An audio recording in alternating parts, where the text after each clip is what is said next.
All right, welcome everyone. It's Frank Klesitz, co-host of Keep It Real with Greg Harrelson. Greg, say hi. Hey, everybody. Looking We forward also to it. have Lindsay. Yep, we also have Lindsay here, who's the head of Real Geeks Facebook advertising. We were talking about what show we should put up on here. And I was like, you know what? Everyone's always been very coy with what are the ads that work on Facebook? What's the targeting that works on Facebook? And it makes sense. Not really everybody wants to give away, here are the ads that work really well. Well, Lindsay, we're giving them all away today, aren't we? We are, and I'm really excited to do it. Yep, we are. The reason for that is Facebook has changed with all their privacy laws. And you could use the Facebook ad library, Google it right now, Facebook ad library, and you can type in any page and you can see all the ads that are running. So we decided to do a show that's pretty unique today. We decided to share all the ads that are working around the country, the exact copy. We're going to share with you the cost per lead of what it costs to opt in or for a lead. We're going to show you the targeting selects. We're going to show you the landing page. You're going to learn how to research your competitors to see what ads they're running, all the top agents in your market. So you can kind of find what messages that you think are resonating well. And Facebook is a good way to do it because if someone's spending money on a message, probably working, right? So that's kind of the teaser for today's show. Again, Frank Klesitz, Greg Harrelson. We have Lindsay here. I want to let you know you can go to keepingitreal.com. So keepingitreal.com, and you can watch all the previous shows. I thought we were doing this back in 2014, but someone in the comments said, I guess we were doing it in 2011. So we've been doing this for quite some time, and you're going to see some amazing interviews with top agents from around the country that you can watch on all various topics, how people have grown their businesses. And you'll notice today that I got a different haircut, so I'm probably going to get some comments on that from previous shows and how the images work. You can also go to iTunes and you can subscribe to the show that way if you want to get pushed to your iTunes feed on your phone to listen when you're at the gym or you're driving around.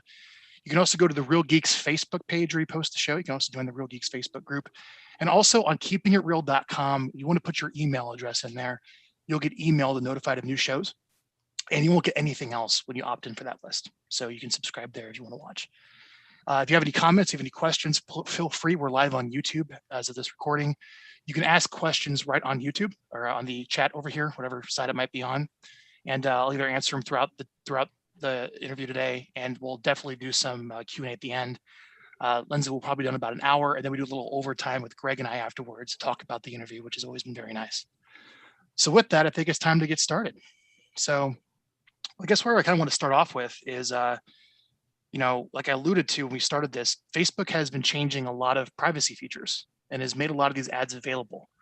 So everything that we're sharing for you today is public knowledge. There's nothing really proprietary here because you can go on anyone's Facebook page and see their ads. And here in a little bit, we're actually going to pull up Greg Harrelson's actual Facebook ads that he's running. Is that correct, Greg? Well, I you agree to do it. Have you made me the host yet? Because no, but I can access them. That's the thing. No, I know. I if can you're the access host, them. you've got control. So I have a feeling you're going to show them whether I want you to or not. But yeah, I have the option to. So all the ads that Greg runs, you're going to be able to see today, and we're going to show them to you. So let's start with this. Lindsay, how does somebody get started with Facebook advertising? If they've never advertised on Facebook before, how does someone think about it? How does someone go about it? Talk to us. Where does someone start?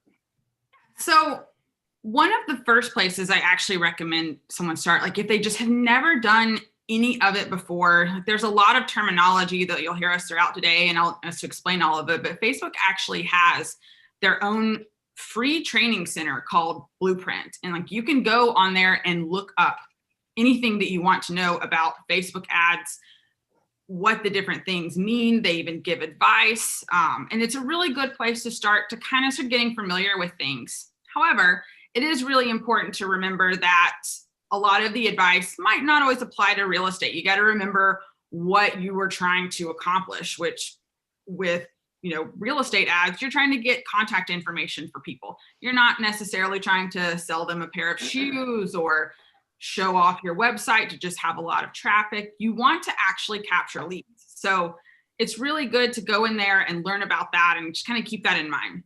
The next thing you need to do, of course, you have to have a Facebook account, which most people do by now. is to create a business page and get all of your payment stuff set up. And I know a lot of people watching today probably have already done that. So once you get those little pieces in place. So you have to create the page as well as the Facebook ad account to run the ads. Yes, that is Any correct. tips on creating the page and naming it? Branded, unbranded? So for most of our clients, like what we set up for them when we make a business page so that we can market someone, we make it really area specific. Of course, it depends on you and your business. Like if your brand is really strong in your market and you have a lot of recognition, we have a number of clients that, we use their business page they've already created. If not, most of the ones we do have something to do with the area, because we're really trying to appeal to what consumers, especially in those early stages of their home search, are looking for. And it's all about the homes. Like they want to know about homes in the Dallas area. And so a lot of our business pages are like that. That said, we do also set up a number of pages that are, it's on their website name and branding. So it's really both. It depends on your situation and what you're trying to accomplish. But a lot of our customers have one that has their brand and their name and brokerage and all that stuff on there. I'm going to pull up Greg's on the screen share really quick. Okay. Greg, this is your Facebook page for your brand. Is that correct? Yeah, it looks like it. Yeah, it's a new image. I haven't seen that image. So my staff obviously has changed out the image. So that's what took me back. Yes. I like that image actually. Is it nice? Mm-hmm. Any tips you can share on a branded Facebook page that you run ads under?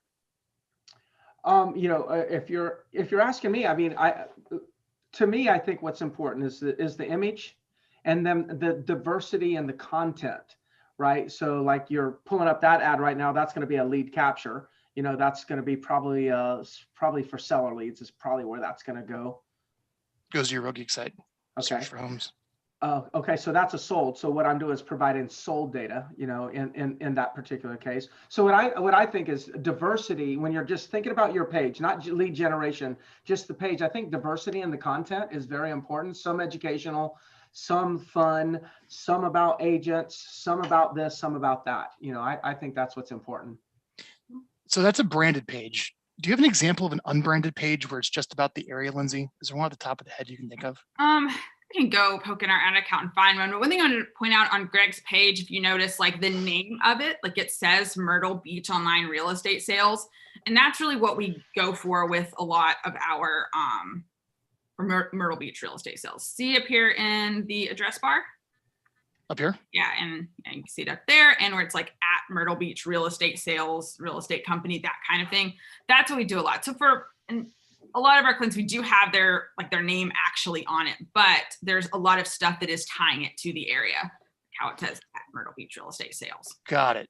So Yeah. You have to decide if you're going to go branded with your name or unbranded. It sounds like you're better off creating a page for like Myrtle Beach houses for sale. Yeah. And that's the name of the page. For sure. Cool. And We'll pull it up. some of our clients do this to varying degrees. We'll get access to any business pages we create. And some people do a really great job, like Greg and his team does, put a lot of content out there, get followers to their business page. That can be not really what we're focused on today, but if you're ever to do a boosted post, different options like that is another really great way to get traffic to your site and get engagement with your page and your ads and your website. So now that we have an ad account set up where we can actually run ads, and we have a page set up, whether it's branded for your company or it's unbranded where it's just the pages about the area, now we have to write the ads. And this is a tip I want to give to everyone here, is after kind of all the political and hacking scandals at Facebook, they created what's called the Facebook ad library. I'm going to pull it up for you guys. You can Google Facebook ad library. When you scroll down, you're going to see the ad library that provides advertising transparency by offering a searchable collection of all the ads currently running on Facebook. Isn't that cool? So you just go on here and you could type in any page, and in the chat on YouTube, if there's a realtor in your town, or there's a realtor that you look up to, or there's a company that you look up to that says they're killing it on Facebook, you could type it in here and you could see what ads that they're running. So let me show you something. If you go over here and you select all ads, you type in Zillow, I can select Zillow and make sure you have all ads selected. Mhm. It will now show me, I guess I'm going to make my window a little bigger here, guys, so bear with me. It'll show me all of the ads that Zillow is running.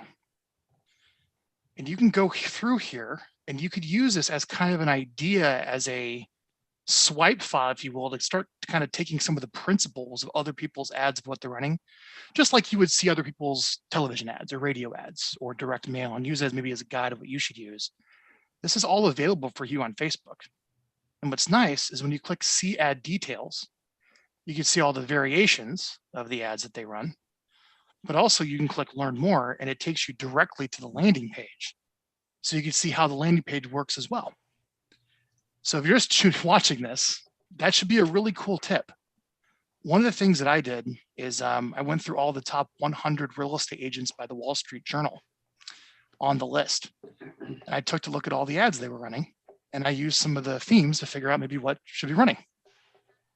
Kind of cool. All right. So because these are available, we thought we'd share some with you. So tell me about some of the principles behind the ads that people should run on their page, Lindsay. Like, what should they be looking for? What will they find when they start researching real estate agents running ads? What are the typical messages? It's all over the place, really. So what I want to share with everyone is we've done a ton of testing. So I just want to share the things that we found that work. Like Frank was saying, it's all public now. Like, you can see everybody's ads. What you can't see is how well they're performing. And the awesome thing is there's tons of inspiration, but there's so much information out there. It is definitely hard to weed through all of it. But with the ads that we run for our customers, kind of the approach we take is like how we would run our ads if it was our own real estate business. We really focus on like single image ad links is a lot, where everything is really, and this is very general stuff, like really focused around the properties that people want to see.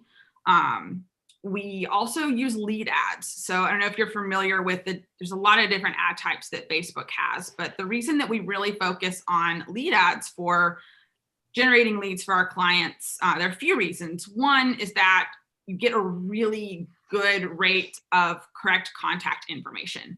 So you've probably seen one in your news feed before. You click on it and a little modal pops up and your information is pre-filled on there.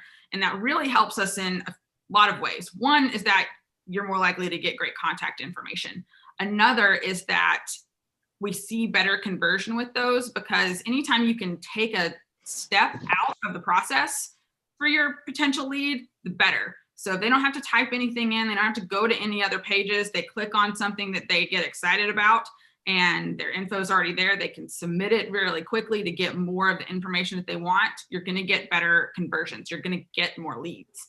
In general, with the kind of photos and copy, especially in a market like this, we really focus all of our ad copy around like instant listings, like get the most up-to-date thing. See what's out there, like the market is hot. This kind of language really resonates. So you can tell with the cost per leads we're getting, really resonates with people that are scrolling through Facebook. And some of the best ways is just keep it simple and test it out a lot. So there's some ads we'll see where we use a lot of emojis and some that we don't. Some that it's a little bit longer, some that's shorter. There's all kinds of things that you can do and you can see when you're looking at competitors' ads. But if you keep the language really fairly simple, like see the hottest newest listings in your area, that kind of thing, you're going to get great results. That's what we look at some of Greg's ads. Thanks, Lindsay, for showing that. Break some of these down for us.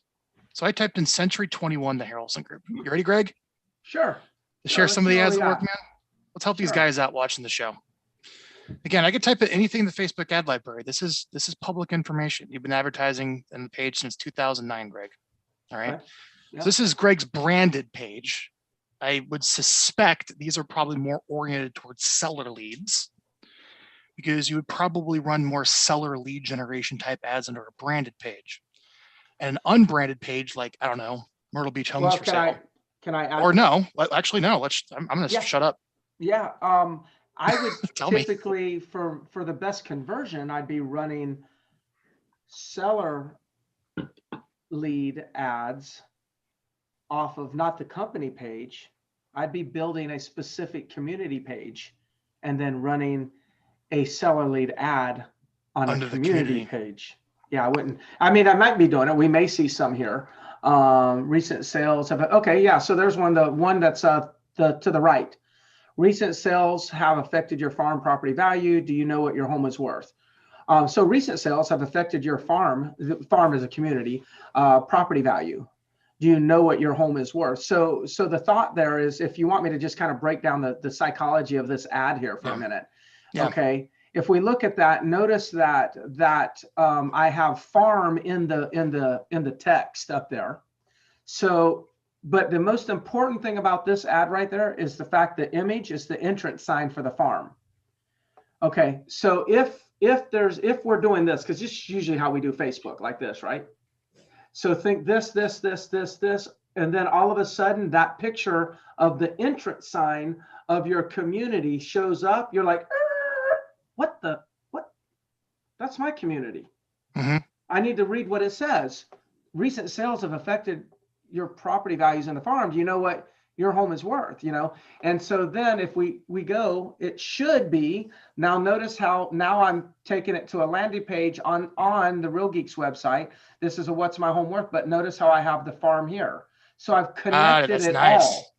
I've connected them all. I've connected the language and the text, the picture. So it's farm in the text, farm in the picture. Click the link, farm on this. And so it takes a little bit more effort to, whoa. Go back, please. Notice how my staff even see that autofill. It says 123 Farm Lake Drive. She even went to customize that for the farm. So if we go to another ad, I don't know if you go back. So you have a landing, let's take a look here on your Real Geek site. You have a landing page specific to the farm that was created from an ad that's specific to the farm. Yep. Got it. Let's take a look at some other ones. Yeah, let's see if there's another one there. Hang on. Hang on.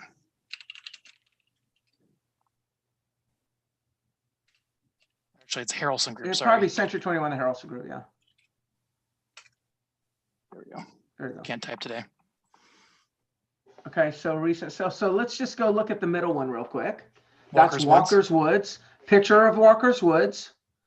Walker's Woods landing page, and then Walker's Woods, and then see the fill-in address. That's a Walker's Wood community address.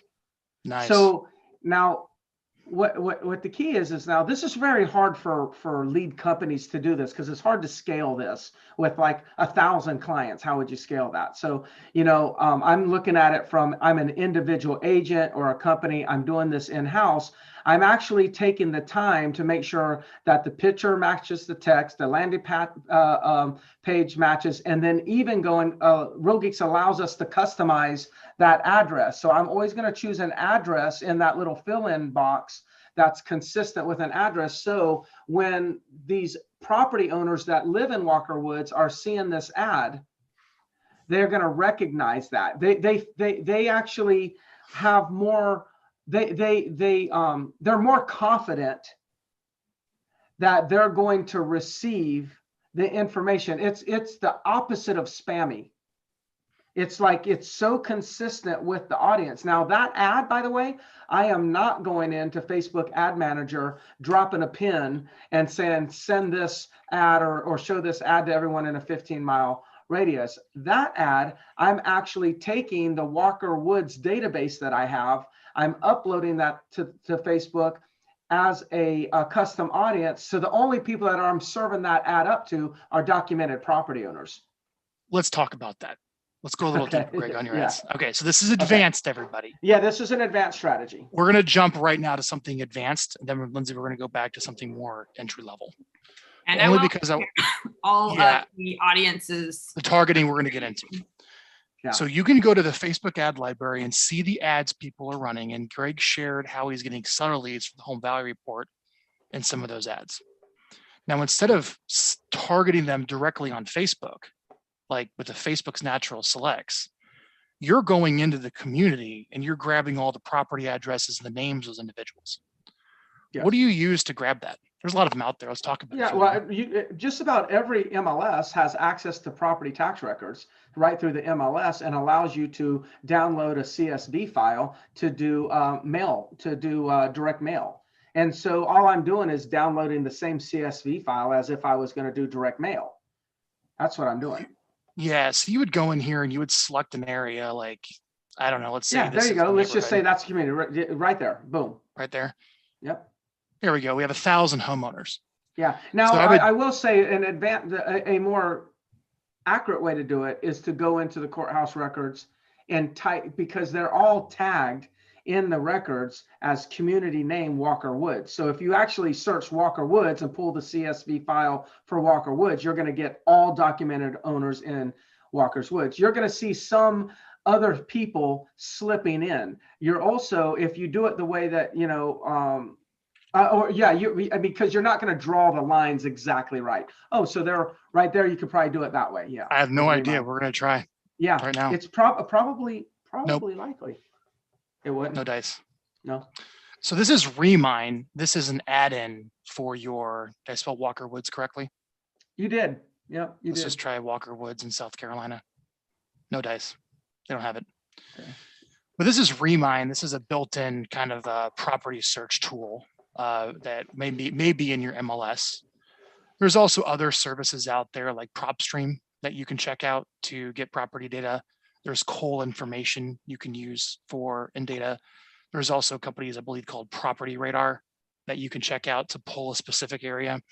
But the challenge is you have to get email addresses. It usually just comes back with the first name, last name, mailing address, property address. Greg, what do you use? Step one is export the owner address information. And then where do you go to append the email addresses? So what we do is we're exporting the homeowners list. Then we're going to go to exactdial.com. We're going to now import that list into exactdial.com, which is an append service. There you go. We're going to import into that service, and that service is going to append email addresses and telephone numbers. So now you have a spreadsheet of the first name, last name, property address, and email address of all of the property owners in that area you pulled. And their cell numbers and home numbers. And their cell numbers.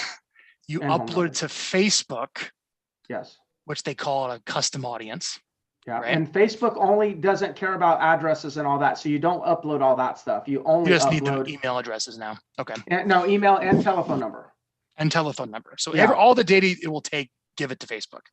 Right? Yeah, well, the telephone numbers and email addresses. The reason why, for those that are wondering, well, why, is because what Facebook is doing is they're then going to send spiders through their own Facebook, and they're going to look for matches. What Facebook pages actually have logins that match, or when somebody started a Facebook page and had to put an email address and a telephone number, they're looking for these pages actually have data that matches what I just uploaded. And so then when you create your own personal Facebook account and you put your phone number and email in there, yes. When Greg uploads his list, if that matches the phone number and email in your account, it'll show ads just to those people. Right, Greg? That's correct. That is exactly what's happening. It's pretty powerful. Yeah. And you've done this, by the way. Share with the audience. You shared this. How many different subdivisions have you done this for in Myrtle Beach? There's probably 800 between subdivisions and buildings. Yeah. How many years did that take you? It took a few people quite a long time. Yeah. We've been building that we've probably been doing this. We've probably been doing this for 3 to 4 years. I can't remember if we could even do it 4 years. I really don't remember, but it's probably 3 to 4 years. Wow. But I've had a lot of that data from just years of collecting data. And what's interesting is and I'll just speak 2 minutes real quick. And that is, a lot of people, I remember one time when people said, gosh, no one answers their cell phones or home phone numbers anymore. Man, that Greg Harrelson guy is probably going to go out of business because he does a lot of calling, right? is what people didn't realize is that there's so many. When I started building databases years ago, I built it understanding that if you have the right databases with all the information, then as things change in the industry, data is always going to give the access to the new technologies. So as things are moving, if you're building really healthy databases, then whenever something new comes, custom audiences comes on, it actually still requires very similar data. So it's a different way to approach the generation of opportunities, but it's really, the access is really granted if you have the data. So let's break down something we jumped to that is very advanced. And then we're going to go back to something and maybe where you'd start. Sound good, Lindsay? So of course, as I pull up Greg Harrelson's ads, they're advancedly done. So we have to talk about it. Actually, So I have Greg, a quick question for Greg before we move on. Do you also have custom campaigns for most of those neighborhoods? Yeah, well, first of all, so when I'm doing those neighborhoods, we're actually, a lot of times what you didn't see because he's looking up Century 21, the Harrelson Group, but I have many, many pages. So a lot of times we'll post that same ad, maybe not the same ad, but let's just say Walker Woods ad. I'll have a Facebook page that's called Walker's Woods Property Owners Facebook page. So then we've got a dedicated community Facebook page, dedicated ad to a dedicated landing page to a dedicated drip probably going out of That's right. emails That is for that community. powerful. Yes. And so Lindsay, I think what you're referring to is that now that we got them in the ecosystem, am I customizing the workflows and including Walker's Woods in there? I'm not doing that. That is really, really cool. But man, I don't even know how intensive that would be. I did that. Well, when in my Infusionsoft CRM, we do a lot of that. Mm-hmm. But when it comes to all the one system, and I would have to use a different system to get that granular, and I'm not going that far. So let's quickly overview this, and we're going to move on. Greg, from what I understand from a very advanced Facebook ad strategy, okay, is you went out and got photos taken on the ground of the actual subdivision. That took time. Yeah, as I got listings in those subdivisions, I at one point I told the photographer, do not leave the subdivision without taking a picture of the front sign. Yeah, and probably maybe even your listing photos there of those properties. Then you created a page for that community. Yeah. Then from that page in that community, you created an ad like we showed you earlier for that community for a free home value report. Yeah. Which drove to a dedicated landing page with language just for that community. And then it comes into your system and you follow up. And you did that for over 800 communities in the area, which is just incredible. Mm-hmm. All right. So we just walked through that for you guys. Hope you enjoy. If you have any questions about that, ask and we'll talk about it more later on. But let's step back. That is not what you have to do right away to get results on Facebook. Am I clear? Let's say that again. That is not what you have to do right away to get results on Facebook. All right. And that is not where I started either. That is not where Greg started. We just ended up talking advanced stuff. Yes. Yep. Let's now go back to okay, let's just kind of get some leads on Facebook so I can sell some houses that's not so advanced and built out. So Lindsay, you sent me some ads. I'm going to pull them up and I want you to talk to me about them. Okay. Here's ad number 1. Break this down for me. You see it? Yes. Okay. So what do we got here? This is in Florida, which right now is one of our best performing states that we have across our entire portfolio of ads. And so as you can see, like I was mentioning earlier, what we really try to focus on in our ad copy is how the new listings, like everyone knows right now that this market is really hot. And so you can see all Cape Coral homes that hit the MLS today, find the best deals before anyone else steals them. And I know that buyers are talking about this, agents are talking about this. It's getting really competitive out there. And so right now we have found that the type of ad copy that really works for this kind of thing is stuff that focuses on that. Like it's a lot.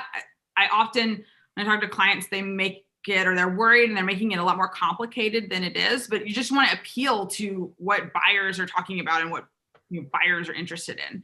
And I like the screenshot with the dots. What are you using to grab the screenshots with the dots? This is just Google Maps. So it's like another thing that's not as complicated as you would think. So we're using the radius for the audience. So what we do when we're making an ad like this is we'll, look for the area, make sure that when somebody, because what we want is for when someone sees this ad in their newsfeed, they're like, oh yeah, that's my area. Or this is like where I might want to purchase a new home. And these are the other cities that are around that. And so they recognize things, and it's much like Greg's ads, it's still quite relevant to them in their area. There's recognition there. We're like, oh yeah, that's my area. That's a map of close to where I live. So we'll get into the native Facebook targeting selects, not the custom audiences that Greg's talking about here in a bit. But let's say I click this ad, and this is the preview. It's showing me all the different ways this ad loads on Facebook. So it looks like that. Looks like, oh, it doesn't run that way. There's no video. So these are the ones that you can see are the different places where we display the ads. So it's just kind of taking a step back from the ad. When you are first getting started with this and you are setting up everything to place your first ad, one of the things that you are going to decide is where you want it to be displayed. And a lot of people don't realize, we do tend to focus a lot on talking about what shows up in the newsfeed, because that is where like our primary place for advertising, but Facebook is. But there's a bunch of other inventory, instant articles, in-stream. Exactly. So we try to format the ad so it works on all the inventory that's possible, like stories, probably Instagram, marketplace. Here's Instagram. We have them show up in Instagram and story, marketplace, all those places, because what we're trying to do is get as many eyes on your ad as possible. And it varies, like some different age groups and places in the country. Some people spend more time on Instagram. Some people spend more time on Facebook. And so while primarily we do focus on the news feed, we have them everywhere because that's what gets us the best results. And the one really cool thing about Facebook is that it's so easy to just make one and it goes into all of these different places. And here's an example of an unbranded page that it's running under versus a branded page. Now, let's say someone clicks this link, or they probably end up clicking learn more. Let's see what happens, right? They're scrolling down Facebook. They see this. What happens? Well, I put it in and boom, this is what happens. You're squeezing them right away. Yes. Talk to us about the instant squeeze and explain the lingo that I just used of the squeeze. So what you're trying to do, the whole reason you do this is because you want someone's contact information. And so, earlier we were talking about how like with lead ads, it's really cool because it pre-fills stuff. And it's the same here. You continue with Facebook. We're taking away all the steps and like the typing into what we're taking that out of the way of consumers. So they Lindsay, this is really cool. I've never seen this. Oh, really? This is my first time seeing this. Yeah. So I actually have a little bit deeper. And this is something like a lot of what we're sharing applies to anyone doing Facebook advertising for real estate with any platform. But some of this is going to be real geek specific and it's super cool. So if you go back to the ad for me, Frank. Sure.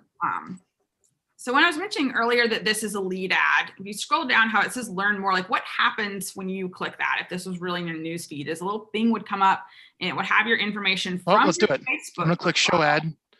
Here's my Facebook page. I don't know what's going to show up. So everyone hide your eyes. There we go. I'm going to scroll down.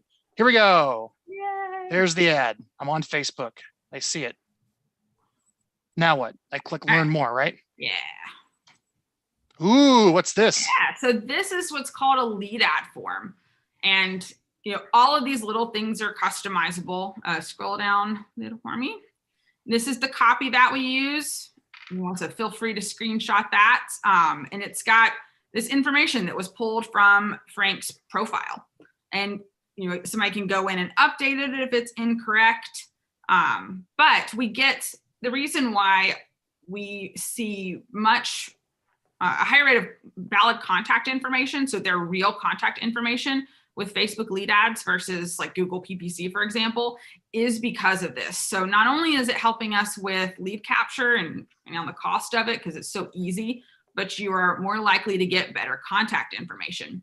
So you're running them through the ad, you're running them through a lead form that sucks in all the information from their profile. And once you get that, you then drive them to this page Yes. to further log into the With Real Facebook. Geek site, but there's no option here to put your name or email and or phone number. You can only log in with Facebook, which makes it really easy because they're already logged in from Facebook. Yeah. Because I could see here that you created a landing page specifically for your Facebook leads where it's only prompted them to continue on Facebook. That's cool. Yeah. And so the way, as you can kind of see a little bit behind it, the way we do our landing pages for this, it's again, something really simple that you can get up and going fairly quickly is we just use the properties results page because I mean, for that specific area. Yeah. Like I've said a million times, we know that people just want to look at homes. And now that I'm logged in, you're tracking all my activity. Yes, we are. And so Wow. this is another thing that gets super cool. So to get to this squeeze page or landing page, Frank clicked on the link in the ad. But the reality is that not all of the people on Facebook that submit their info on that lead form will do that. You still get the lead information if they don't immediately go to the page. But this is where it gets really, really cool. And thank Kevin for doing this for our customers. We know that one of the most effective ways that our system helps nurture leads is those property update emails. And the potential downside of a lead ad form is that they don't go to your website initially. And if they do that, they may not get a save search. But if you are a Real Geeks customer, we've created a way to give you the ability to assign a save search to them, basically, so that anyone that fills in that lead ad form, even if they don't go to your website, they get that property update email and we create the save search based on something that makes sense for the ad. So it makes it even extra effective. If you're not using the Real Geeks platform, you can still approximate this like you'd get your information from the lead ad. You'd need to go into whatever system you're using and set them up on a property search or save search. They can manually, but this is done automatically because the way the CRM is programmed. Yeah. Yeah. Thank Kevin who runs all this at Real Geeks. Very nice job, Kevin, if you're watching. That was impressive. Never seen that done in that way. Yeah. It's very smart. Very cool. Let's take a look at another one. Thanks, Lindsay, for sharing all this. Hey, can we put in the chat, thank you, Lindsay, at Real Geek sharing all this proprietary Real Geek stuff of the ads that are actually working. Say thank you, Lindsay. I really appreciate this. We had to do a lot of convincing to do a show on these topics. Here's another ad. Let's break this one down for me. All right. So this is actually a client that we all love very much. And she is awesome in general. Like she just kind of a little background newer to this area. And so she is, trying to build up her database. Facebook is great for this because you can get some people's contact information. But yeah, so this is actually something we're testing out. Everyone wants to hear about seller ads right now. And full disclosure, this is something we're testing. More. Yeah, so most of our ads that we run are based on the property search thing. So like see homes in this area, new things on the market, that kind of thing. And Greg can dive into, we talked about this on past Keeping It Real, like there are still sellers that you attract with those. But this is here's the ad.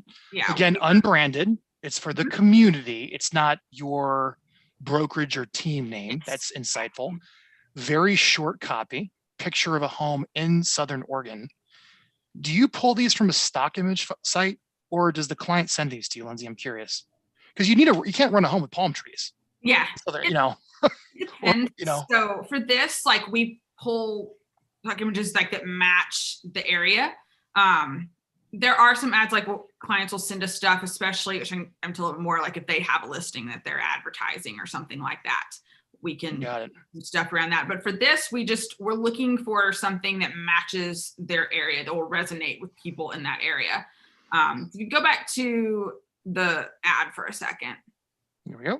So it's really similar to what Greg does. So like we're trying to get sellers with this. And so you can see like it's more community based, even though it doesn't have nearly the intense build out that it has. This same strategy still applies. This is running, and we'll share this in a bit. This is running to basically everyone within 15 miles of an area in Southern Oregon, because it is what's called a special ad category. They due to discrimination issues on Facebook, when you use custom audiences, they just they ask you, just make sure you're not, let me share this. If you're loading in a custom audience, you just have to verify that you're not being discriminatory because they can't read the audience. So you can load in audiences of any size, whatever you want for a custom audience. That's kind of the, I don't want to say way around, but you can load in any audience that you want. You just cannot discriminate when you put the audience in. And you sign a lot of the disclosures that you're not going to do so when you load that in. If you're going to just use the information Facebook natively has, you're not uploading anything. They will not let you go lower than, I believe, 15 miles, Lindsay, around an area. You can't go any narrower than that. So you basically target everyone living within 15 miles of an area. And for the most part, that's just fine. But if it's a very large area, there's a couple other interests that we'll show you here in a minute that you can drill that down by to get it a little bit more specific. But that's about as far as you can go on Facebook with regard to the targeting that we're going to get into, right, Lindsay? Yeah, that is got it. So is there anything else with this side? I want to show a few more. Anything else you want to share with this one? No, there's another one for the same page. Let me pull some up. Just keep talking about this one. I'll go through what you sent me. All right. Yeah, so we have a couple different ones, and what we're testing out is just how aggressive the ad copy is one of the things that we're testing out. Like one of them, we're focused on like what is your home is increased in value, what is your current home worth. The other ad copy is we have active pre-approved buyers in your area. So it's a little bit more aggressive, but it's all that same, we're really appealing to what most sellers know and are hearing right now is that, home values are going crazy. Like they want to know if it makes sense for them to sell their home right now. And so we do a lot. Let's take a look at Houston. Tell us about this one. Yeah, so this is the what we call a move up ad. So what we're looking for here is people that, everybody has been sitting in their houses for a very long time now. And so we are trying to find with buyers and sellers that might be interested in moving up. So it's another thing we're testing out as a possible way to generate seller leads because it's just super competitive right now. And so this does kind of appeal to both, like we are saying, hey, look for better, newer houses. For many people, though, that's, if they have a home already, your scripting can really help weed that out. So it appeals to both quite a lot. But we've been getting really good results with this type of move up ad. And this is a lead ad as well. And so you really like these lead ads. This is a big thing. So I want to share this with you. When I click the ad, I'm not going straight to the website. You guys have decided after doing lots of these that you're optimizing these ads for lead generation, where it's a lead form. Yes. Then once they opt into lead form, you get that information, which I'm assuming goes directly into CRM with integration. Yeah. Then you send them over to the Real Geeks page, but a page on Real Geeks that's dedicated for someone coming from Facebook traffic where they can very quickly log in and create an account. Yes, and you can suck all the information in then without having to actually put it in. Yep, that is God, correct. that's good. It is. Cool. Isn't that great? Especially if you're on your phone, like it's a different experience if you're on your phone. And if anyone's interested, like we can send you a preview link to an ad so you can see what it actually looks like and play around with it on your phone. But it's especially good in that context because people are even less likely to go bounce off to another website or want something else opening up. And because you still, even if you are a lead ad with how we have it set up, you'll still get those emails. And so they'll have a really high likelihood of coming back to your website the next day and the next day and the next day, which is when it starts to get even more powerful. Let's take a look at one more. All right. I want to point out, y'all can see like in some of them we have houses, some of them we have maps. We do, and I cannot reiterate enough how important testing is. So I'm showing some examples, but whenever you see one of these ads, we have a lot of different variations of it. So we've got this ad that has this copy, but we have it with a map or a different house. That's called dynamic creative, everyone.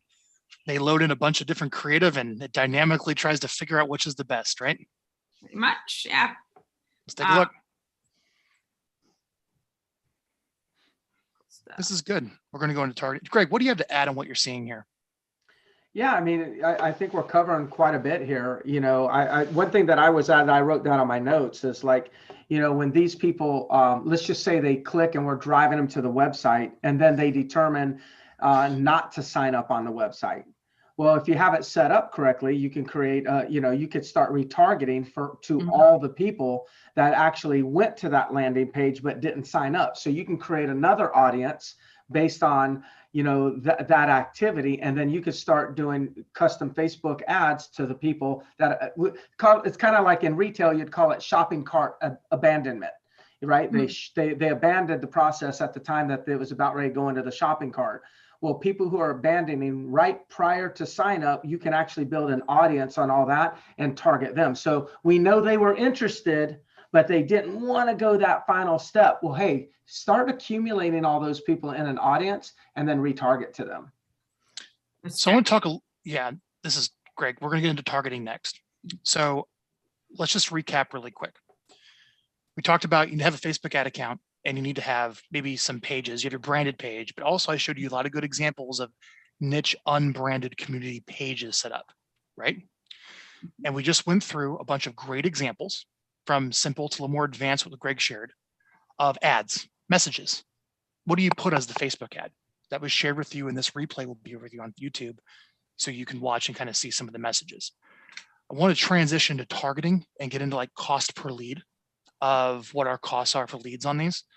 But there are lots of other messages that we don't have time to share here that you could run and you can split test and you can put out there. And Lindsay sent me an incredible list. I'm going to pull it up for you. Tell us about this list, Lindsay.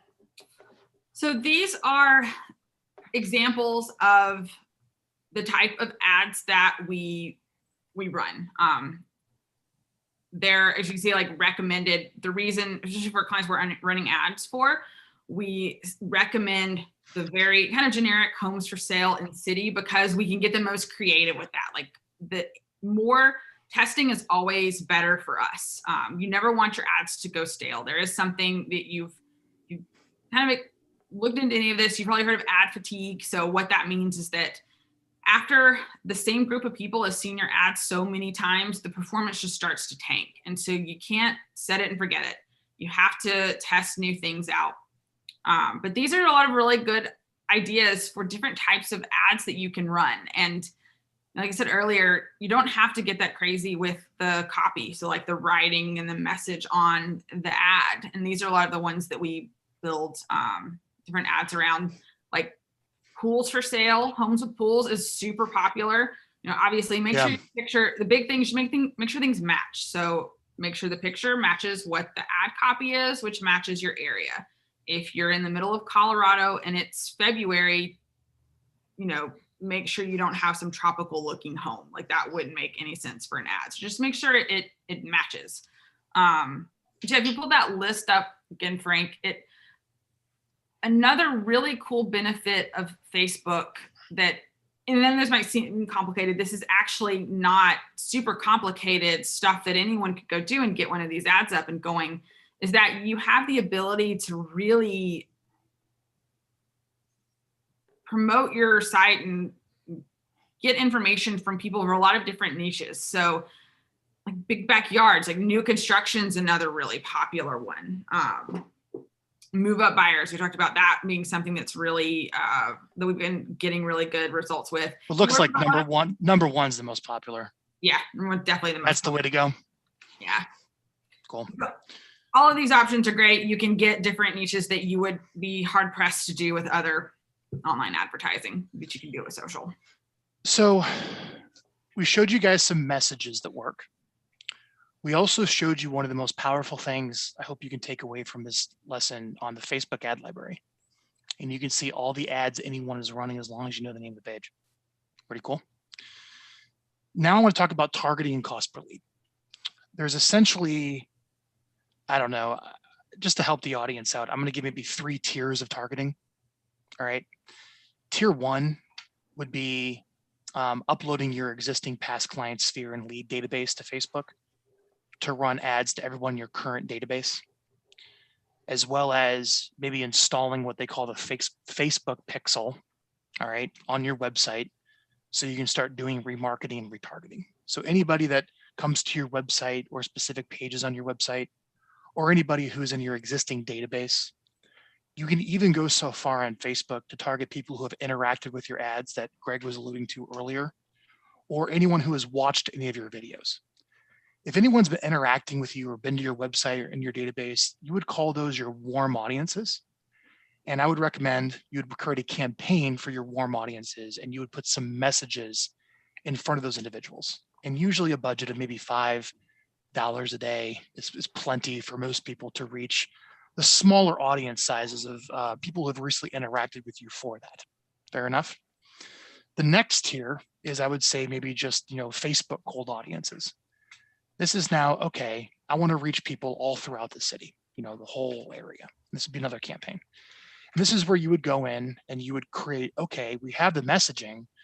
Who's going to see the ads? How do we drill it down so it's a little more niche? Within the restrictions Facebook puts on housing ads, which removes a lot of the targeting if it's non-housing ad because of the discriminatory issues they were dealing with in the past. Got it? That's what we're going to talk about now. The third level is what we talked about earlier in the show, is we're going to call the Greg Harrelson level. That is the ridiculous level. And someday maybe you can graduate to that. Sound good, Greg? Yeah. All right. So we're not going to talk about warm audiences here. That's for maybe another show. We don't have time for that. Plus you have to set those up, and Real Geeks can handle that for you. But the next thing is the cold audiences. Let me share that with you. So you shared actually some of the targeting, Lindsay. Thank you. You're Thank welcome. you. All right. I'm going to pull up the targeting, guys. You guys ready? Here we go. Break this down for me. Okay. So like Frank was mentioning earlier, it's really a radius space. You can't do any smaller than 15 miles. So for this one, they brought it's just this area that we're advertising in, Gulf Shores, in Alabama, in my home state. And so ages, we keep it really broad, gender, all. And again, these are things you have to be careful with. Like you have to. It won't let you change them. The laws. Yeah. It won't let you. So if you choose special ad category, you will not be able to change age, and you will not be able to change gender. You will only be able to target people living in 15 miles around any address that you put in. So it's a pretty large audience. Yeah. So you drill it down, you are able to drill down the audience a little more. And these are the interests that you choose. Tell us more about these to drill down what you can in the special ad category. So for the special ad category housing, we focus really a lot on the interest of all these things that might indicate to us that people are somewhere in the home search process. So Facebook, and most of this data actually comes from, a lot of it comes from third-party providers that Facebook gives us access to. And as you can see, I mean, this is a screenshot from an actual ad I have running that is getting a cost per lead of like $1.90 something right now. But yeah, you can choose these things, which is, of course, this one is a little bit broader, specific. So when you're making these audiences, if we touched on this much, like you want to make sure it's gonna reach enough people, and you don't have. What's a good size of an audience size? I'm curious. I don't know. It's hard to know. Yeah, it's hard to know. I don't know the answer to that question. Yeah, when you're in there, like Facebook has all of this really cool information that it shows you to give you an idea of how broad or narrow your audience is. And sometimes a narrow audience makes a lot of sense, especially if you're advertising in a non-special ad category like housing. For us, it's just broad is better, and Facebook actually helps you choose who to advertise to. We add in the special interest just to give us a better. I want to step back to what you said, Lindsay, because I agree with you. Broad is better. Yes, for this. Broad, everyone hear that? Broad is better. So for some audiences, you might have 100,000, 300,000 more, and you're like, is Facebook going to show my ad to all these irrelevant people? I have a prediction, Greg. I want to make this post today. Today's 4/15/2021. My prediction is that all the targeting selects on Facebook are going to go away. All the targeting selects. Yeah, all the targeting will go away. I think in the political climate and the privacy climate, I think they're just going to remove them because artificial intelligence is getting so good that Facebook is reading the page, and Facebook is reading who's interacting with the ad, and Facebook is reading the copy that you put in the ad, where even though it's a very broad audience that you put in there, if you kind of target with the actual copy, if you target with what you say in the ad, Facebook's computers will serve it up to the right people. Yeah. Basically, what I hear you saying is that we run an ad, 15 people click on the ad, that kicks off the Facebook's algorithm.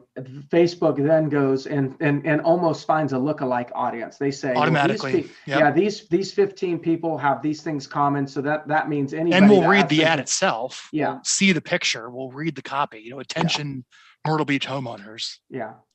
With people who's clicking. Yeah, the algorithm will actually choose, and and that's not a negative, right? That's it may just make it better and better and better and better. Yeah, it'll feel negative to some people in the beginning because it feels like we don't have the control, we're not dictating it, and so then it's going to feel bad. But the reality is, it might actually get better.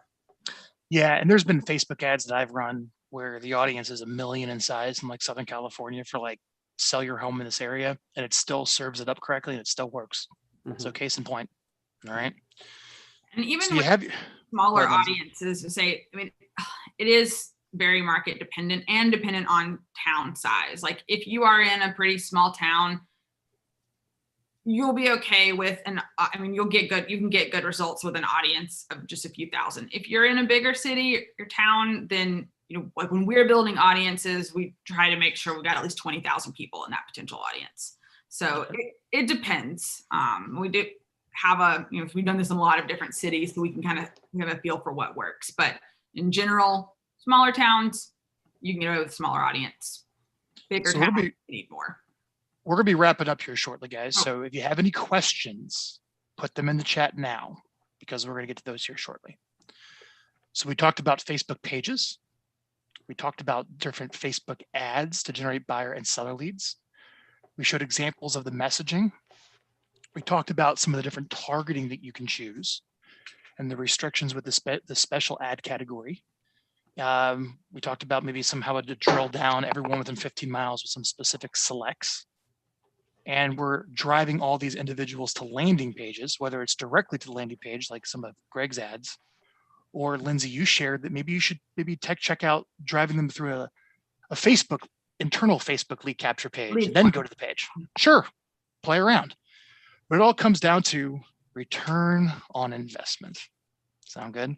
So Greg, we're gonna go to you first. Mm-hmm. Give me an idea of maybe maybe not what you spend, but what should an agent spend?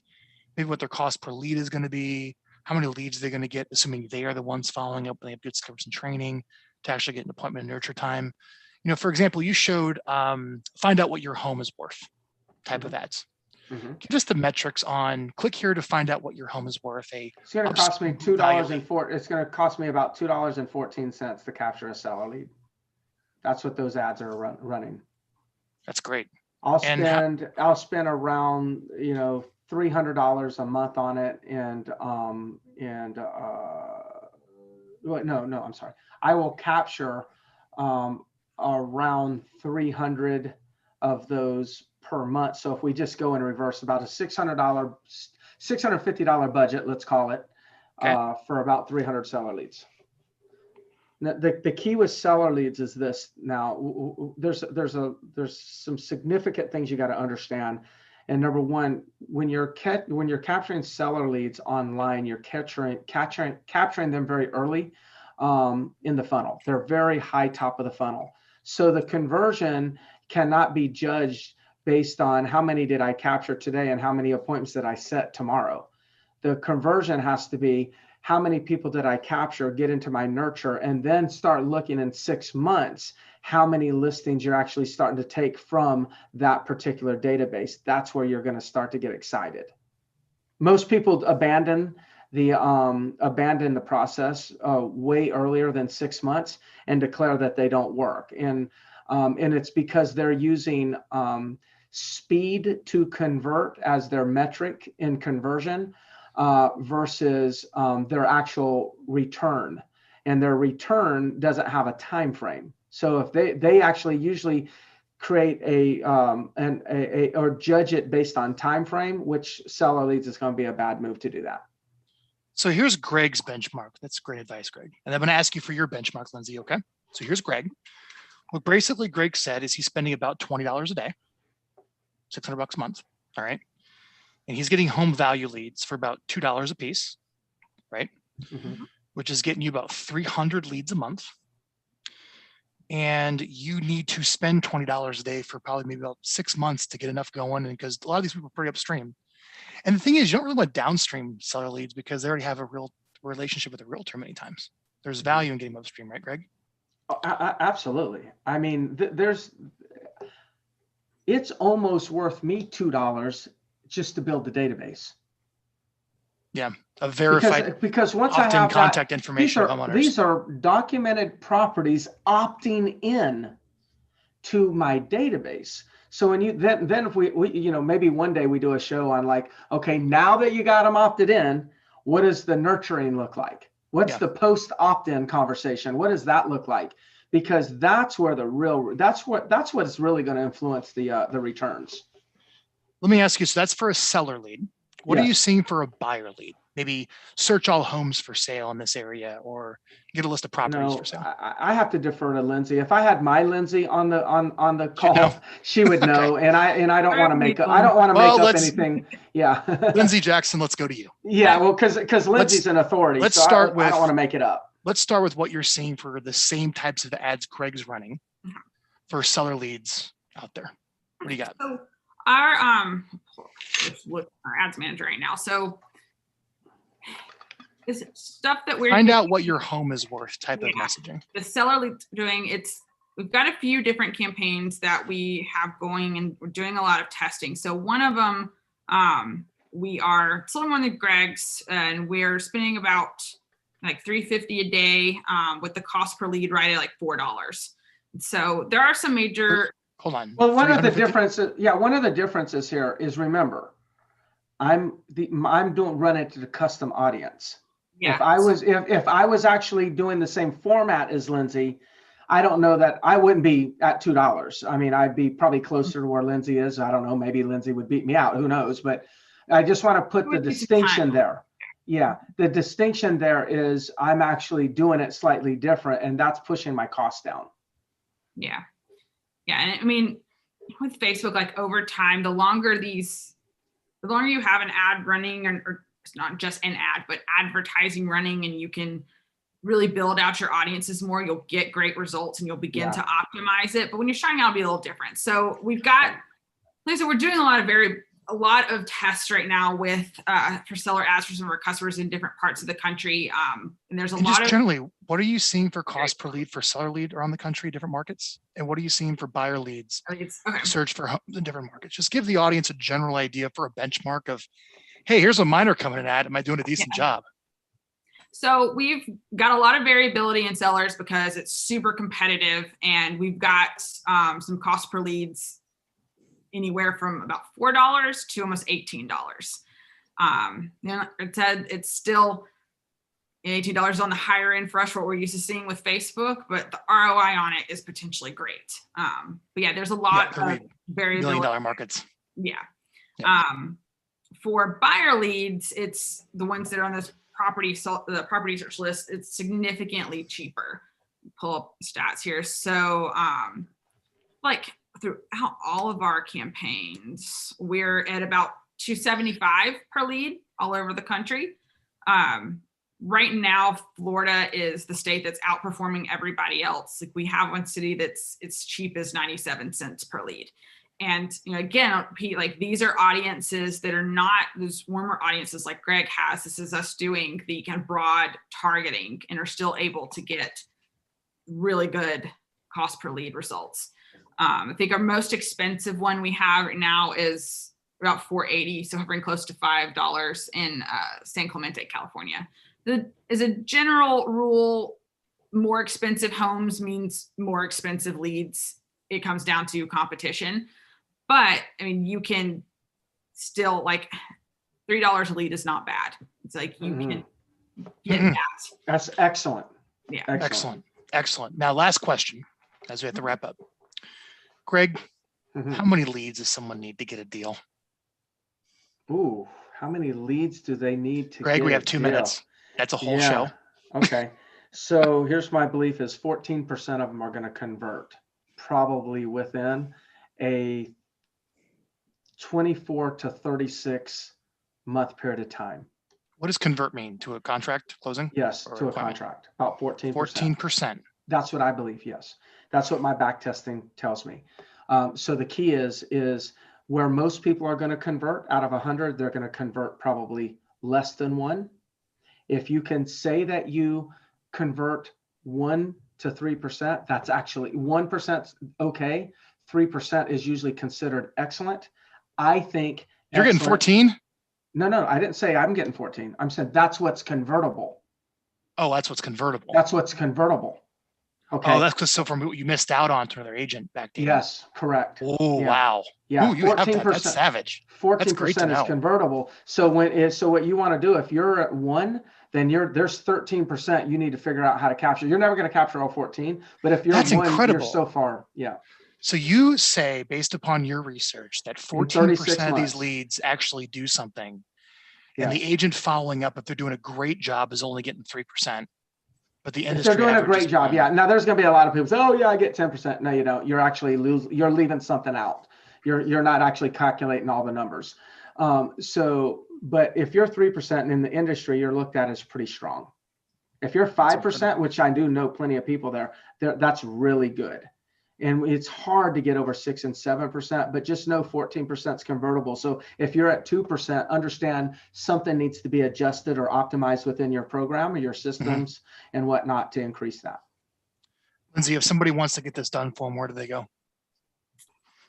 Oh, just reach out to us, Real Leads at Real Geeks, or you can email me directly, Lindsay at Real Geeks. We'll be happy to give you any information. And you can use our Facebook tool. If you want to edit yourself, makes it easier.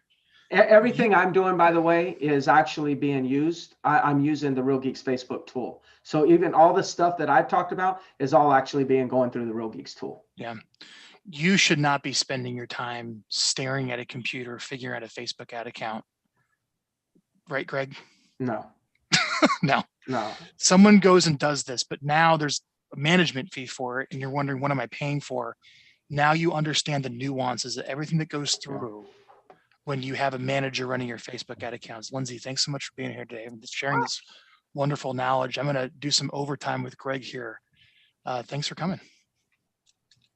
Thanks, Lindsay. Lindsay. Bye. Later. Bye. Well, that was cool. Okay. Yeah, very, very informative. That was really nice of her to do that. Yeah. You know, a lot of these companies would be like, I'm not going to show you my ads. I'm not going to show you anything works. Yeah. Yeah. You know? Yeah. As a matter of fact, you're right. I haven't seen anybody shoot. Most people are so protective over their ads. And, I'll say this, it's like, look, it even for me, you say, oh, I'm going to show your ads, Greg. It's like, oh, the first thing is to react, but here's the reality. I can tell you this ad. We've got an ad that was ran the other day, and we got 8 seller leads at 15 cents per lead. Now that I don't even know what happened, like how that happened. No clue. Never even think to try to claim I can duplicate that, because I can't, or my Lindsay could duplicate that. But what I do know is that at some point I'll run that ad again and it's going to perform poorly. So, there's a lot of things that's going on with Facebook, time of year right? too. Yeah. Time of year now is very time hot. of the year. Running There's in all December, kinds of not things. much. Yeah. And I don't know. And I surely am not saying this as I know this, because I don't, but there's a possibility that that Facebook understands what our cost per lead is, right? And they probably throttle up things here and there. You would just imagine that those things would happen, and they're in the business for making money. So that's not a bad thing. I'm just saying that just because when you run an ad and you run it over and over and over again, you'll over time see a diminishing return. So you constantly have to kind of change things up, switch things up.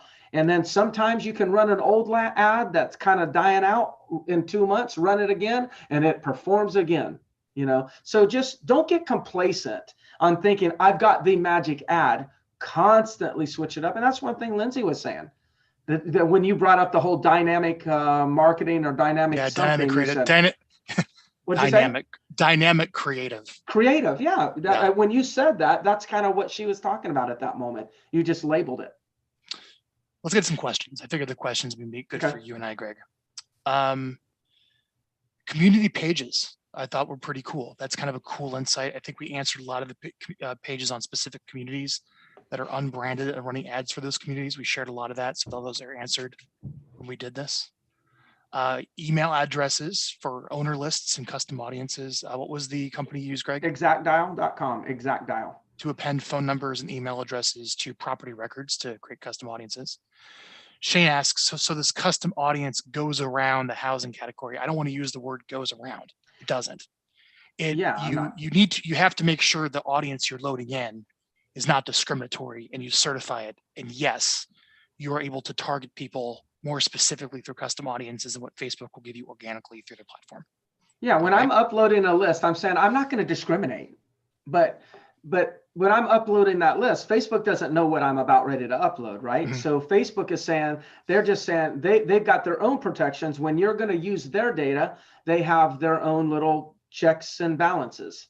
Yep. And then when I'm going to use my own data, their checks and balances is slightly different. So I don't look at it as a workaround or anything. That's actually not why I'm doing it. I'm doing it because it's a more accurate way to target. Yeah. Because Facebook wouldn't even have those targetings that niche for you anyway. You'd be doing it regardless. That's right. Yes, correct. For property address details to title company, let's take a look. Yeah, the replay will be right here, everybody. Let's take a look. Thank you, Lindsay. Thank you, Lindsay. Let's see here. For seller lead capture, are there any other messages that you use, Greg, other than how much find out what your home is worth? I'm sure there is. I'm not the one typing up the ads, right? I've got a staff that's just brilliant at it. And again, instead of me trying to make up something just to make myself look, like I know what I'm talking about, just go to the Facebook Ads Manager and you're going to see every one of our ads. Ad library. Ad library. It's okay, Greg. Yeah, you're going to see this. I got all the words today. Yeah. I got all the language. You could finish my, a dynamic what? Boom. Ad what? Yeah. I'll give you one. It's get an offer on your home or get an instant offer or cash offer. So go check out the ads that We Buy Ugly Houses or Open Door or OfferPad are running. You'll get the cost per lead runs anywhere between, it depends again, but probably $35 to $75 a lead. And you're getting much more lower on the funnel seller leads because they just want a cash offer on their home versus finding out what their home is worth.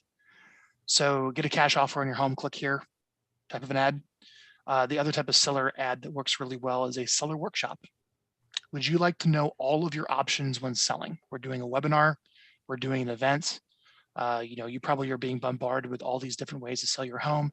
When's the last time you sold a home? Has it been 20 years since you sold a home? Well, we're doing this event to teach you all your options. You can register now. And the event really isn't that big of a deal. It's more about the registrations that come in, right? So a seller workshop. So I'd say a seller workshop, get a cash offer and or instant offer or something like that, backed up by investors. That's another discussion. And find out what your home is worth are 3 great messages to put out on Facebook to capture the type of seller lead that you're looking for. Let's take a look here. Split testing, Ann asks, Facebook does it automatically for you. So usually like the old school way is you go in and create like 5 different ads. It's a big pain in the butt. Okay. And then you'd log in, figure out which one had the right metrics and kill that one, write a new one and yada, yada. Now Facebook with dynamic creative is you load in like 10 images, you load in 5 headlines, 5 pieces of offers, and you basically write all these different variants. And then you click Facebook optimize. And Facebook takes all the different combinations and serves the ones up that get the best results. Yeah. You will not win. Facebook wants us to get good results, right? 100%. They want the ads very relevant. Yeah. So the computers do that. And there's a company called, I believe it's called Albert. It's kind of like when a chess player, Kasparov, went up against a computer and lost. You're not going to win the game of optimization. Give up. Yeah. So there's artificial intelligence and computer and machine learning where you put in all of the stuff and then the computer figures out the best ones. The optimization's built in now to pretty much when you're running ads. You don't have to do it manually. I'm a Real Geeks customer. Will they do this for you? Yes. Yes, I sure will. There you go. Eddie asks a great question. I have the answer here. What's the secret of the 5%ers? What are they doing different? Go watch every Keeping It Real episode because everyone's a 5%er, right, Greg? Yeah. And I'll tell you the secret. They show up every day, consistently work on building their business. They relentlessly show up every day. That's what they do. Yep, they do. Just like all the professional athletes that made it. They showed up every day and practiced and did their job. Agents, when an agent comes into your office, they make how many phone calls and dials a day? What's the minimum standards, Greg? I mean, there is no standards. I know it's to their minimum. goals. It's based on their goals. So, I mean, you got people doing 10, you got people doing 50, depending on what but they're kind doing of trajectory. something. They're showing up every day. Yeah. That's the key is if we just study and read on anybody who is successful, they show up. Yeah. Anything else you want to add on Facebook ads for the audience? Man, I think we covered a lot. Yeah. I mean, I think we covered, we borderline crossed the line of covering too much. Like I'm hoping, I guess I would say, write a few notes down, circle one thing, big or small, the smaller the better, one action that you'll take, and then complete it. And then in 2 weeks, we're going to have another Keeping It Real. We're going to fire hose you with information, write down a bunch of notes, circle one that's simple, and take action. Hey, Frank, could you imagine if every time that we did a Keeping It Real, if everyone just took one of the simplest activities that we gave them and they committed to executing that before the next Keeping It Real? Yeah, you would just be chipping away at Zillow's valuation and you would take it all back as agents in industry. Yeah. We'd crush it. Yeah. Well, I appreciate everyone attending. I don't have anything else to add, but yes, and that is an A/B split test. That's what they call it, like a version A, version B. And Facebook will automatically do that for you now with what's called dynamic creative inside of your ads. All dynamic creative. That's my word for the week. Doesn't it sound smart? Yeah, it does. I'm going to Google it. Yeah, I want to start using that. I really, really want to start using it. I hope you see a video with me in the next month and you're like, there's Greg, he used it. Yeah, I'm going to purposefully use it just for you. Good. All right, everyone. We appreciate you all. Greg, thank you so much. We'll have a good show for you guys in 2 weeks.